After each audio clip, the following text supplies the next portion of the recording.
আলাইকুম, সবাই কেমন আছেন? আশা করি সবাই ভালো আছেন, আমিও ভালো আছি। আমরা নতুন চ্যানেল করলাম, প্লিজ আমাদের চ্যানেলটা সাবস্ক্রাইব করে দেবেন, পাশে থাকা বেল বাটনটি ক্লিক করে দিবেন, লাইক করবেন, কমেন্ট করবেন, শেয়ার করবেন। আমাদের ভিডিওটা কেমন হয়েছে কমেন্ট করে জানাবেন।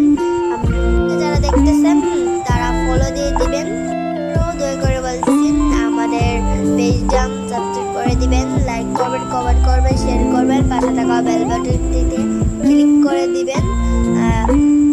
তারপরে আমরা বাসাতে আজকে বানালাম আমার কাকি সমোসা আর হলো পাটিসাপটা নারকেল দিয়ে, খেতে অনেক মজা ছিল। তো অনেক মজা ছিল, আমরা অনেক মজা করে খেয়েছি। এটা কিভাবে বানাইছে আপনার ভিডিওতে দেখে নেবেন, এগুলো কেমন হয়েছে আপনারা কমেন্টে জানিয়ে দিবেন। শেষ করবার আগে আমি বলতেছি আমাদের চ্যানেলটা সাবস্ক্রাইব করে দিবেন, পাশে থাকা বেল বাটনে